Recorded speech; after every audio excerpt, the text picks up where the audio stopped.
Welcome back, my friends. Today I'm going to show you an example of a move I took last year in 2020 where I generated $35,000 by having a high level of conviction. So last year in the middle of lockdown, I've noticed that the trend shifted from commercial to residential. A lot of businesses in the central business district were getting hit quite badly and there were major layoffs and employees were getting pay cut. I looked around and saw coffee shops thriving. Everyone isn't spending on luxury anymore. And I observed a huge surge in demand in takeaways. One of the coffee shops that caught my interest was Kimberley. Yes, vertical integration from being the landlords of the coffee shop to having their own brands operating in their food stores and having a central kitchen that reduces the cost of operation. This is the amount of coffee shops they have in Singapore. They have very good management with less than 10 stalls vacant at any point of given time in the whole of Singapore. As their revenue were doing very well during this pandemic, the expenses was reduced significantly as the government offered rental rebate and job support scheme. They are operating on subsidized rent. There are workers from Kimberley Zi Cha, Kimberley Drink Store, Mixed Vegetable Rice, Kimberley Dim Sum, their management staff, and even workers from the central kitchen have their wages supported by the government. Their revenue was climbing and their expenses were significantly reduced. I was sure the profit margin is going to be larger this year. From a technical side, Kimberley was dragged into a lawsuit with ex-Pokka CEO, and the share price with other fundamental reasons have plummeted the stock price to 20-cent range for the whole year of 2019.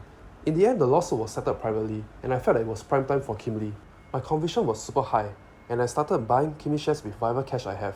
I even sold off all my possessions, including Rolex and high-end whiskies, to get as many shares as I could, buying at 23 cents, 24 cents, and 25 cents, riding the wave up.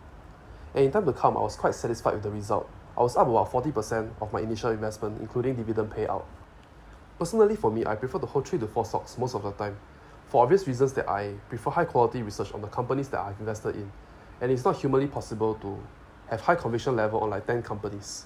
My point is, don't diversify for the sake of diversifying. The point of diversification is to help you reduce risk.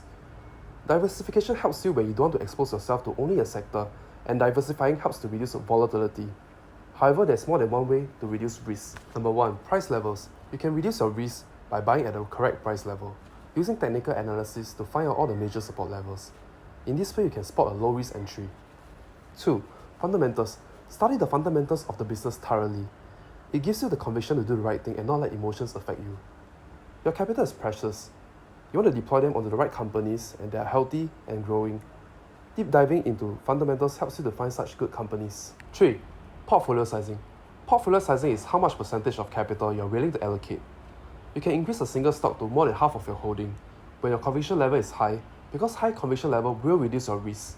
I hope that what I have shared shows you that by researching thoroughly on the fundamentals of the company and getting good on good price levels can help you mitigate risks and reap you good rewards.